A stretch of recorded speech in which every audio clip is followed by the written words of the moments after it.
How we can differentiate between being too spiritual or being too religious, because there's a thin line between them, and we can fall easily into between them. So, is it our consciousness or is it our repetitive pattern of act that we do every time?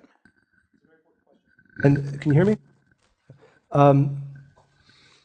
At the core of the teachings is the understanding that what some people call religious, the actions or the tools that we use are not an end, right? They're only a means.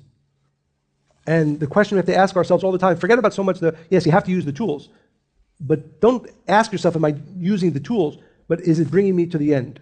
Which means, like Monica said, there are people who are, I'm so spiritual and I'm using all these tools, but he can't go home without having a terrible fight with his wife. Then what's the point of all the tools? This is, a person who I know, unfortunately, many people who are quote unquote spiritual and even, study at the center. But at the end of the day, they're not kind to other people. So what's the point of all the tools that you're using and all the wisdom that you're gaining if at the end of the day, what is the end? The end is to really change, very simply, from a person who's selfish, desire to receive for the self alone, unkind, to a person who's every single day more giving and more kind and more human dignity. That's the only test.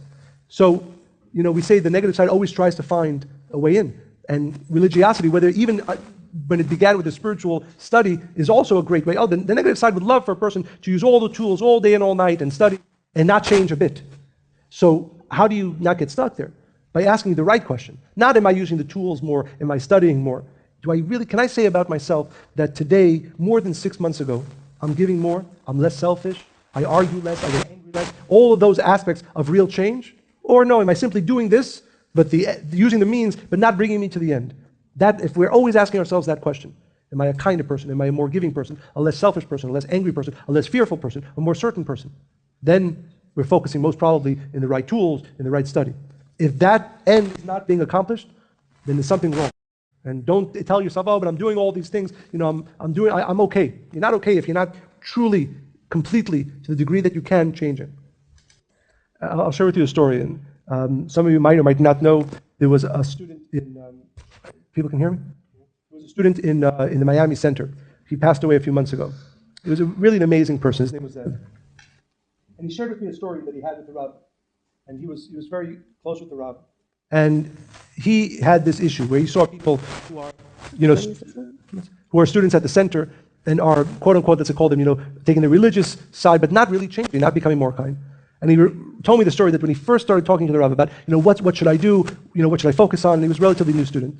The Rav opened to him, the prayer book, and he circled for him one section there.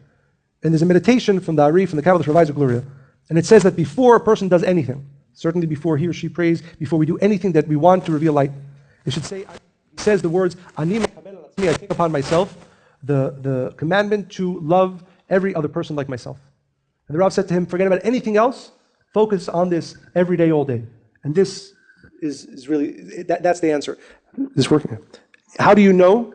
Are you growing in love? Are you growing in care, and less selfish, etc.? Because all the tools, and that's one of the biggest tricks. One of the biggest tricks is to do and to study, but not to change.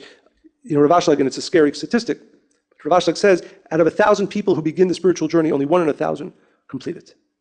And the other 999 get stuck in many different ways, maybe sometimes becoming religious, maybe sometimes just going off the path. It's not an easy path, but if you're asking the right question all the time, then you have a better chance than most to complete that journey.